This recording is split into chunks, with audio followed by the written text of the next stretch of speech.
Salut Trekker, une vidéo, la vidéo qui était pas mal attendue apparemment si j'en crois les commentaires que j'ai eus sur Instagram. La vidéo sur les affaires que je vais prendre sur le GR20. Alors je vous avoue que le GR20 est un GR pas comme les autres. Donc j'ai eu beaucoup de mal à faire mon sac, à faire des choix. On voit ça tout de suite.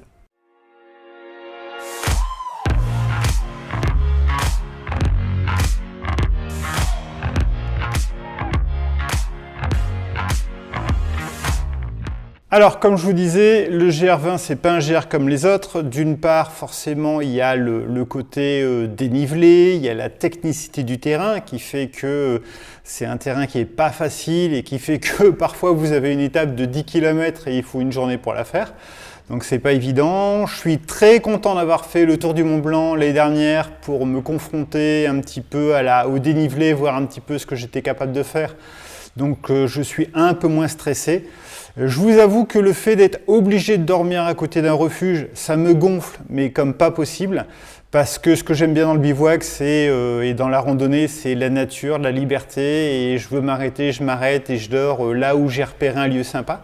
Alors que là, forcément, pour des raisons de législation, pour la protection de la faune et de la flore, c'est pas possible. Il faut forcément être à côté d'un refuge.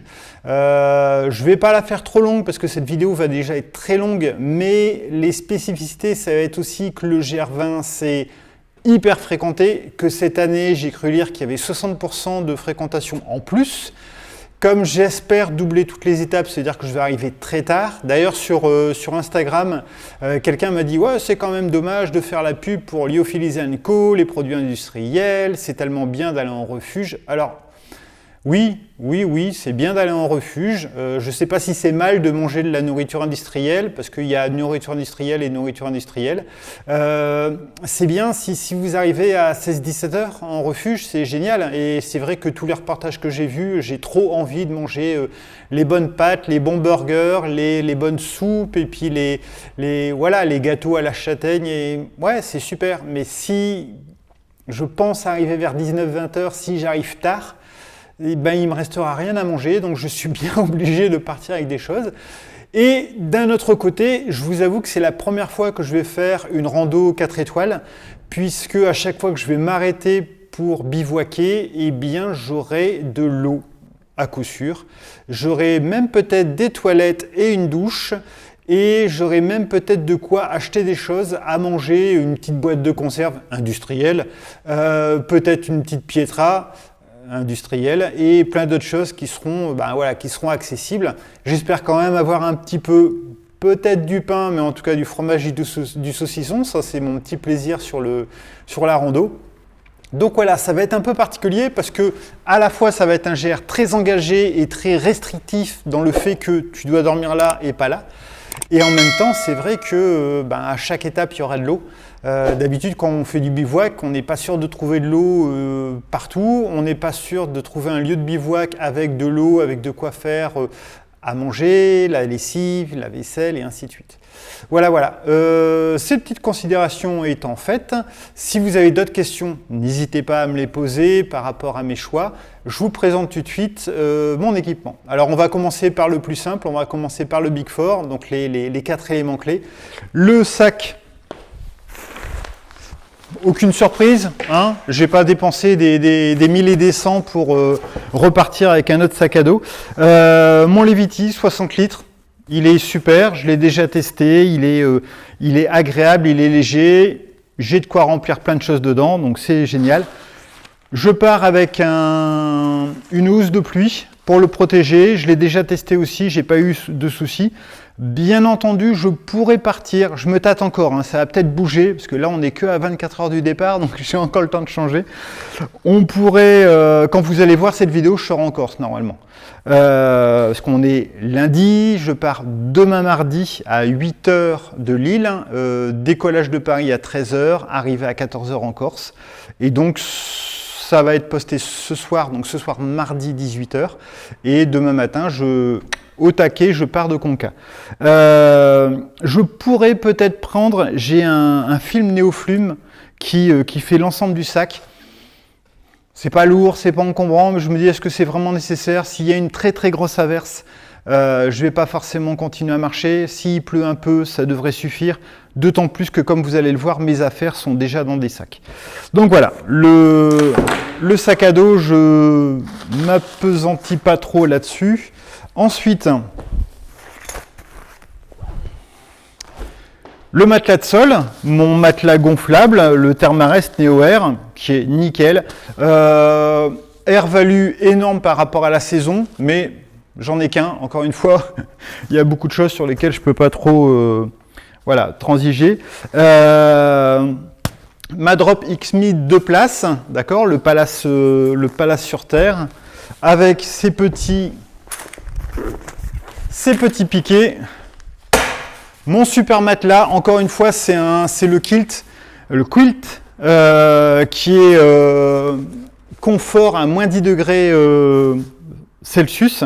Donc il est super chaud, mais justement comme il est super chaud, je peux le laisser en quilt, donc en couette, et je ne suis pas obligé de le mettre en mode momie. Donc voilà, le but encore une fois, c'est le plaisir de bien dormir, même si c'est vrai, j'en ai un autre tout petit, un Nanopack qui est beaucoup moins chaud, qui pourrait très bien convenir sur le GR vu les températures, mais il est en sarcophage et quand je marche beaucoup, j'aime bien ouvrir les jambes, écarter les jambes, tirer un peu. Si je reste dans un sarcophage comme ça, voilà, mes jambes me font mal, j'ai beaucoup de mal le lendemain pour marcher, donc le plaisir avant tout. Donc ça, et le petit, j'ai failli dire forcément. Alors ça, c'est les sangles pour accrocher le matelas mousse. J'ai failli dire forcément parce que encore hier, j'en parlais avec une amie qui a déjà fait le GR20 et je me suis dit, est-ce que tu crois vraiment que je le prends? Alors, encore une fois, c'est pas pour le poids. Pour l'encombrement, il me gêne de deux façons. Le premier encombrement, c'est comment je vais faire pour le transporter en avion. Et l'avion, ça va vraiment être une vidéo à part. Il faudra que je vous en parle parce qu'il y a quand même beaucoup de choses sur lesquelles je réfléchis. Donc déjà, d'une part, pour l'avion, ça m'embête un peu. Et également, pour l'encombrement, quand je vais randonner, j'ai peur de passer dans des endroits très très serrés. Et comme je vous le disais, je ne sais pas si je le mets en dessous, comme d'habitude, au-dessus, sur le côté, derrière. Voilà, je ne sais pas trop, donc je me disais, je ne vais pas le prendre. En plus, je me dis en bivouac, je vais être autour d'un refuge, ce sera quand même plus ou moins nettoyé.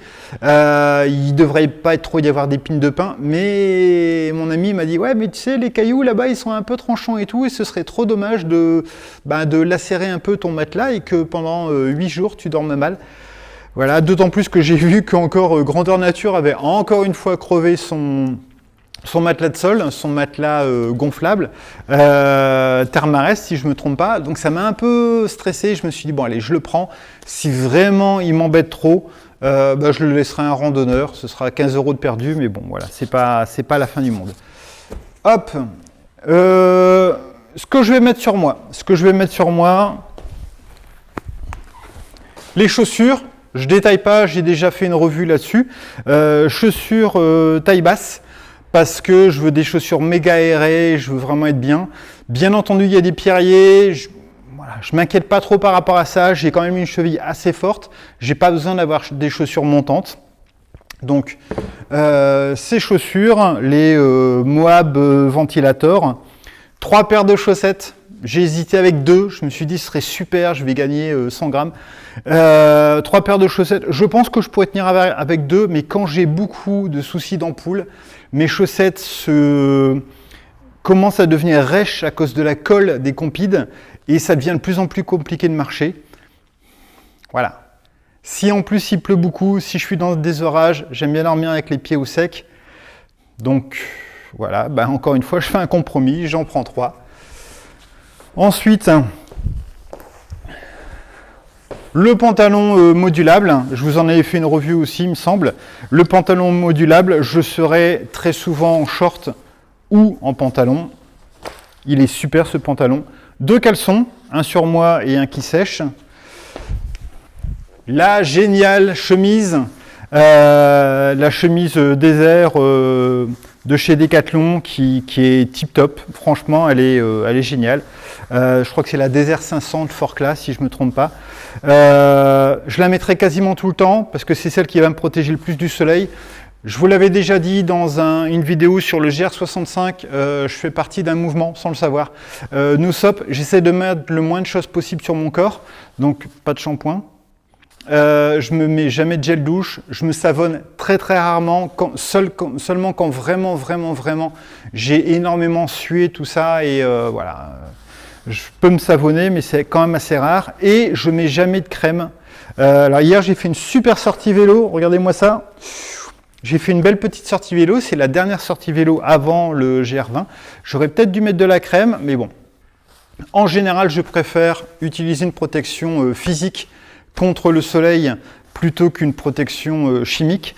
Et je pense aussi que les cours d'eau de Corse me remercieront d'avoir plutôt une chemise que de mettre de la crème solaire dans les cours d'eau. Donc, la petite chemise. Et ensuite, j'aurai le tour de cou. Bon, ça, je ne devrais pas l'avoir sur moi tout le temps, mais bon, je le prends quand même. D'autant plus qu'il me servira à autre chose la suite dans la vidéo de la semaine prochaine. Et mon chapeau, mon super chapeau imperméable, il est vraiment top. Quand il pleut, je suis hyper protégé, c'est génial. La seule chose, c'est que j'étais un peu embêté parce qu'il est, il est de couleur foncée. Et Forclaz fait la même chose en blanc. Et j'ai failli, je vous avoue, j'ai failli aller chez Decat pour acheter le même en blanc. Et ça a été le cas pour plein d'autres affaires. Je me dis, ah, j'irai bien. Bon, ok, j'aurai chaud, mais j'ai pas envie d'avoir deux chapeaux, un noir, un blanc, juste pour me dire, ah là, quand il fait très chaud, je prends le blanc. Et bon, ça me saoule. J'ai fait la bêtise, j'aurais dû acheter le blanc imperméable plutôt qu'acheter le noir imperméable. Je voulais pas le blanc, je me suis dit il va être trop salissant et en fait j'aurais dû préférer la réflexion du soleil à la salissure. Voilà, je voulais pas mettre cet argent-là dans ça et donc en général je suis un petit peu minimaliste dans le sens où j'aime pas acheter des affaires tout le temps et tester plein de trucs. Donc voilà, je me contenterai de ça, ce sera très bien. Pour le haut, j'aurai que deux choses, soit la chemise, soit un t-shirt manche courte. C'est un t-shirt manche courte MT100 de Decathlon. Donc c'est vraiment un t-shirt, aucune technicité. Il est méga fin, méga léger et c'est ce que je cherche. J'avais d'autres t-shirts qui n'étaient pas en mérinos, ça c'est du mérinos, qui n'étaient pas en mérinos. J'hésitais à les prendre et en fait le MT100 est pas mal parce que justement il n'est pas technique, il est très fin. Donc il me conviendra bien. Ça c'est plutôt le genre de truc que je mets tôt le matin quand le soleil n'est pas encore trop fort. Je commence à marcher, je suis bien avec, c'est frais. Et encore une fois, bizarrement, c'est quand il fait chaud que je commence à me rhabiller, je mets un pantalon et je mets une chemise. Voilà. Donc le MT100. Ensuite, les indispensables. J'ai longuement hésité. Ça, j'ai pas hésité. C'est la polaire à capuche qui est géniale. J'ai hésité à prendre ma doudoune en me disant « Ah, si tu prends une veste de pluie plus une polaire, est-ce que ça va aller ?» Je la prends quand même, parce que c'est vrai que quand il fait très froid, c'est toujours sympa d'avoir une polaire. Cette polaire a un petit peu rendu l'âme, puisque j'ai une poche dont la fermeture ne se ferme plus. Mais je ne voulais encore une fois pas, même si le prix n'est pas élevé, hein, je crois que j'ai dû la payer 30 €, un truc comme ça. J'avais pas envie de dire ah la fermeture fonctionne plus, ben t'as qu'à l'acheter et puis prendre une autre polaire. Voilà, ben, j'ai une poche en moins, voilà, c'est tout. C'est pas la fin du monde, je partirai avec ça, ça va me suffire. Il n'y a vraiment aucun souci. Et en plus, je l'ai déjà testé, elle a déjà fait ses preuves, donc tout va bien. C'est vraiment, c'est le produit qu'il me fallait. Le coup de poker, ma veste. Alors la veste de pluie, elle est géniale, elle est pas super respirante, mais elle a bien joué son rôle sur pas mal de randonnées. Encore une fois, je lorgnais du côté de Evadict. Donc Evadict, c'est le trail, oui je ne me trompe pas, c'est le trail chez Decathlon, ou du côté de Forclaz qui ont des vestes 2,5 couches, très légères, très petites et tout. Alors, il y avait 80 € à rajouter, je me suis dit celle-là est géniale, est-ce que c'est vraiment embêtant? Ça me fait gagner 200 grammes. Voilà. Encore une fois, j'ai décidé de partir avec cette veste. Par contre, je fais un compromis, c'est que je ne pars pas avec mon pantalon de pluie, parce que ça commence vraiment à faire beaucoup de choses et quand même assez lourd pour la plausibilité qu'il fasse vraiment beaucoup de pluie et beaucoup d'orage. Donc, je pars du principe que vraiment s'il pleut fort, j'aurai ma veste de pluie, histoire au moins d'avoir le haut du corps au sec.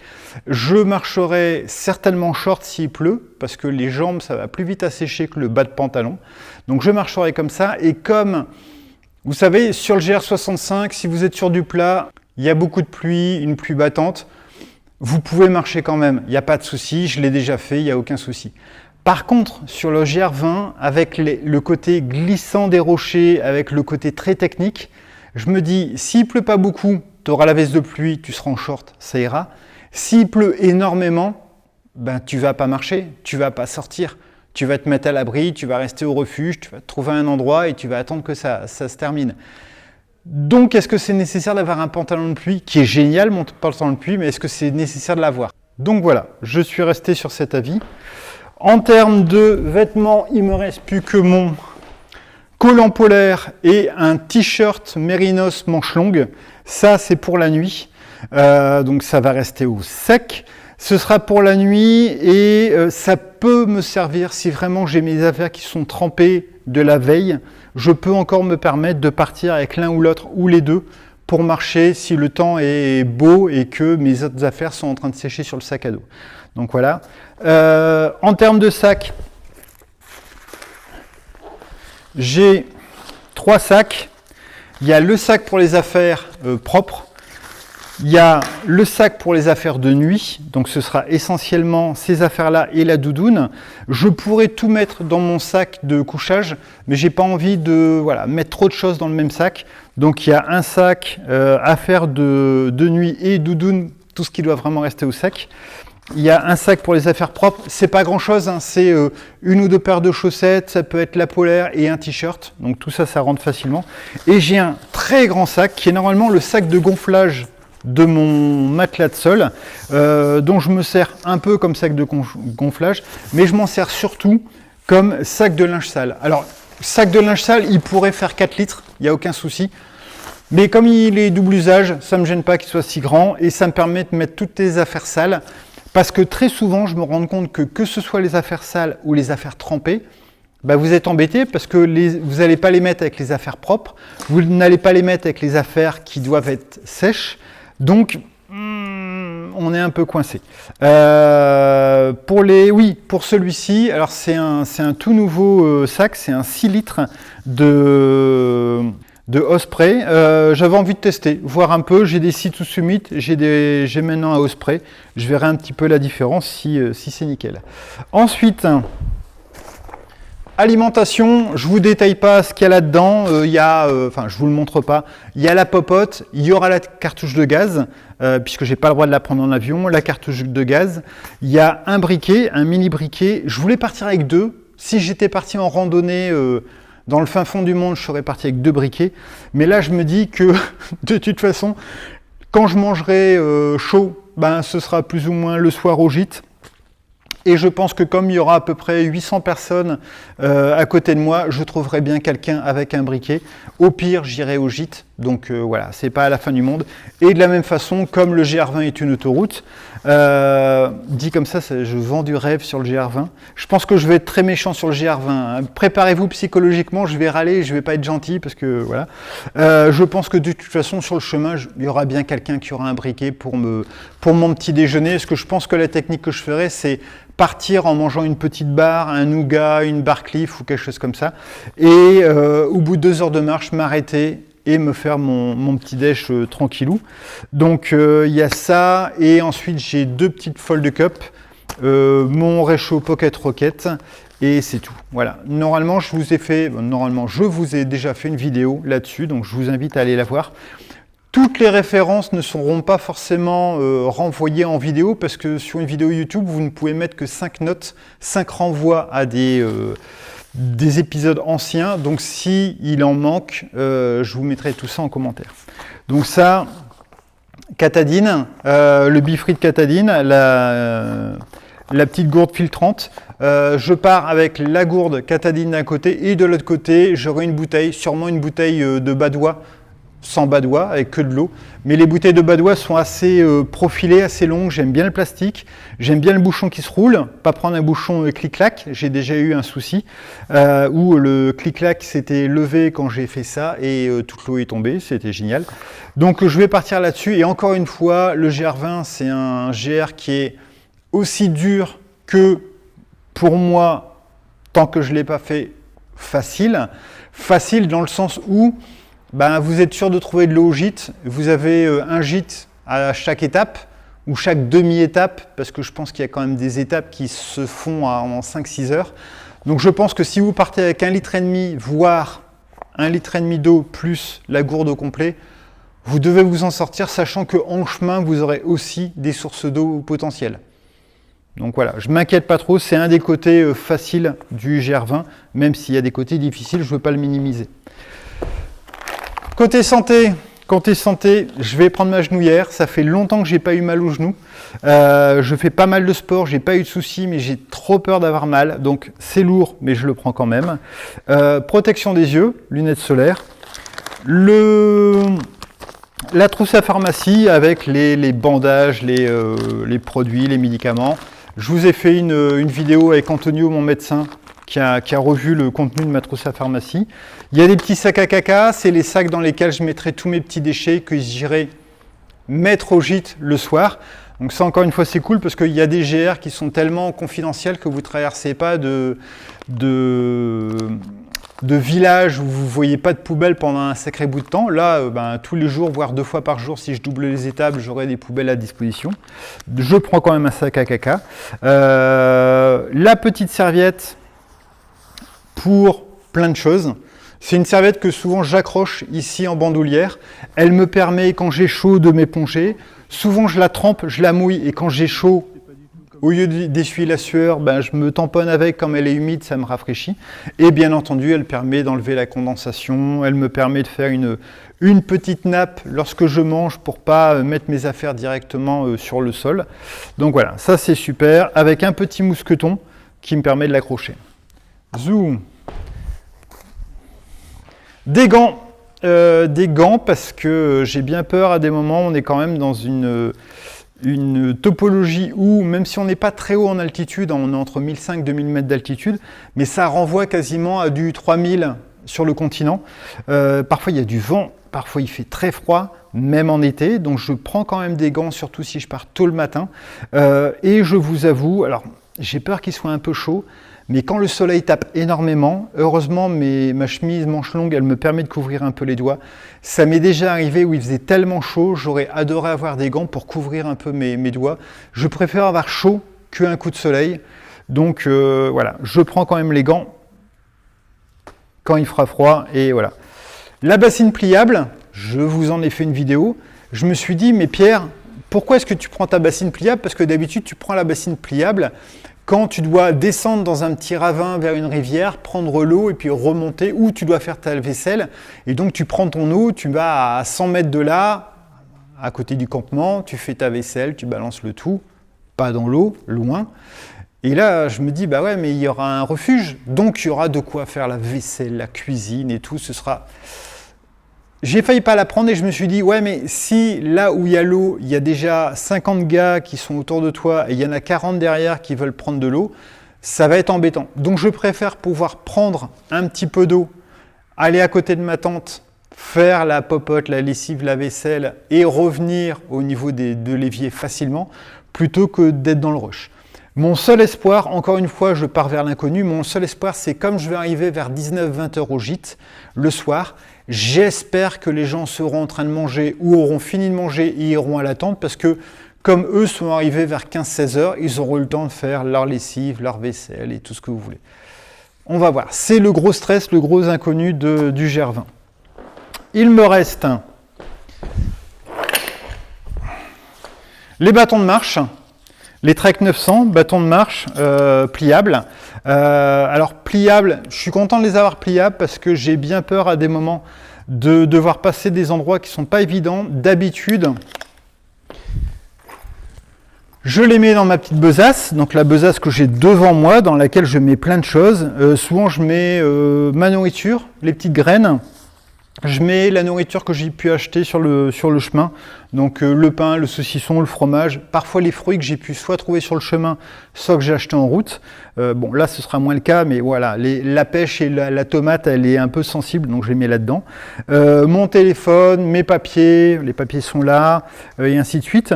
Là, l'avantage, c'est que ces bâtons vont pouvoir rentrer dedans, alors que les autres bâtons que j'avais qui étaient rétractables, ils sortaient toujours un peu. Et c'est vrai que autant sur du plat c'est pas gênant, là quand j'ai fait le TMB ça m'embêtait un petit peu d'avoir des bâtons qui sortaient un peu, parfois ça me gênait. Là l'avantage c'est que je pourrais les mettre dedans si je dois vraiment avoir les mains libres, fermer la fermeture éclair ou pas, et pouvoir monter facilement. Deuxième avantage de ces bâtons, et c'est surtout pour ça que j'en voulais, je les voulais pour le voyage en avion, parce que je ne voulais surtout pas avoir des bâtons qui puissent dépasser, et je voulais vraiment les choses les plus petites possibles. Donc l'un dans l'autre, c'est pour ça que j'ai opté pour ces bâtons de marche. Et enfin, côté électronique, j'ai changé de montre, je ne prends plus la Suunto. J'avais énormément râlé sur les derniers GR parce que la Suunto avait aucune autonomie, elle tombait en panne n'importe quand. Ça m'a vraiment saoulé. Je vous en ai pas encore fait une revue parce que j'ai envoyé la Suunto en réparation en usine. J'attends qu'elle revienne pour voir si vraiment c'est un problème de la Suunto en général ou de cette Suunto là. Et je vais la retester et si ça continue, en fait, même si ça ne continue pas, je vous en ferai une revue et je vous dirai ce que j'en pense. Donc je pars avec une Garmin Instinct Solar.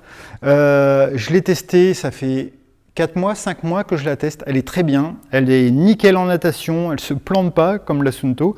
Course à pied, vélo, enfin elle est géniale. Et en plus, elle fait altimètre, tout ça. Et en plus, elle est solaire, donc elle peut se recharger un petit peu grâce au soleil. Donc j'espère augmenter un peu son autonomie. En tout cas, elle est beaucoup plus autonome que la Suunto. Donc voilà, c'est pas un mal. Donc celle-ci, ça, dans le sac électronique, il y a la frontale. Comme je vous le disais dans la vidéo précédente, il faut à tout prix tester. Donc je l'ai testée. Elle a une autonomie encore de 13 heures. En mode 2 puissance sur 3, donc il y a le rouge puissance 1, puissance 2, puissance 3 en mode puissance 2, elle a tenu 13 heures. Donc ça va, le petit chargeur, les petits câbles, la powerbank 2000 mAh. Donc avec ça, je devrais être tranquille. Je sais que j'ai des gîtes, mais j'ai bien peur que les prises électriques soient overbookées tout le temps. Donc de temps en temps, je pourrais, de temps en temps, je pourrais pas. C'est pas gênant parce que j'ai ma batterie. Donc j'ai ça. Et enfin, la petite nouveauté, c'est la nouvelle perche selfie. Alors, elle est un tout petit peu plus lourde que l'ancienne. Elle est beaucoup plus légère que ma matraque télescopique avec laquelle je filme en ce moment. Donc elle est beaucoup plus légère. Elle est un peu plus lourde parce qu'il y a plus de parties métalliques et je pense qu'il y aura un peu plus de stabilité, même si le socle n'est pas encore hyper stable. Mais bon, ça devrait déjà être mieux. Et le gros avantage de celle-ci, alors elle fait comme ce que font toutes les autres, elle est télescopique et une petite télécommande, mais l'avantage c'est que non seulement vous pouvez mettre le téléphone ici, mais là-dessus, là-haut, en fait, vous avez un petit pas-vis pour mettre une GoPro. Donc, elle peut à la fois mettre un téléphone et elle peut mettre une GoPro, mais surtout, elle peut mettre un téléphone et une GoPro en même temps. Donc, vous pouvez avoir les deux l'un sur l'autre et vous pouvez faire deux types de captation. Ça peut être pas mal, surtout pour des créateurs de contenu, parce que ça me permet, par exemple, de me filmer en train de me filmer moi avec le téléphone et de l'autre côté, je peux mettre la GoPro qui filme le chemin ou je peux à un moment décider d'utiliser que le téléphone ou que la GoPro. Donc ça, c'est pas mal. J'hésite encore à partir avec la GoPro parce que ça fait un élément de plus à gérer, ça me saoule un peu, je suis pas hyper à l'aise avec la GoPro, je sais jamais si elle filme pas, il y a beaucoup de paramètres, enfin voilà, je suis pas hyper à l'aise, j'hésite à partir avec. Par contre, les deux gros avantages de la GoPro, le premier c'est que lorsque je vais marcher, je vais arrêter de vous donner le mal de mer parce que quand je marche, elle est stabilisée, ce sera mieux.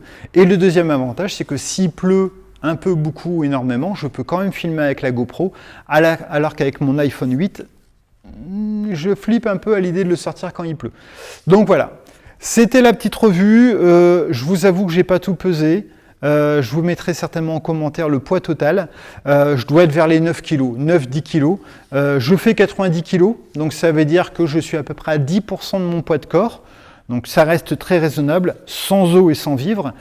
Sachant que pour les vivres, ça va faire mal. À mon avis, je vais partir avec 3 kg, voire peut-être plus de vivres. Il faudra que je fasse un choix, mais je pense que je vais partir avec beaucoup de choses. Voilà. Si vous avez des questions là-dessus, n'hésitez pas à les poster en commentaire. Si vous avez aimé cette vidéo, si elle vous a diverti ou amené de l'information, vous mettez un petit pouce bleu si vous voulez bien, vous mettez un commentaire, c'est important pour le référencement. Et puis ça me permet aussi d'avoir des échanges avec vous et puis de pouvoir discuter. N'oubliez pas de lire les commentaires des autres parce que vous trouvez souvent énormément d'informations. J'ai des abonnés qui souvent soit posent des questions très pertinentes, quasiment toujours, soit ont beaucoup plus de connaissances que moi et me donnent des informations qui ne sont pas donc dans la vidéo. Et donc vous pouvez vous aussi apprendre énormément de choses ou avoir d'autres versions des faits ou une autre version des visions des choses que ce que je dis. Voilà, à très bientôt.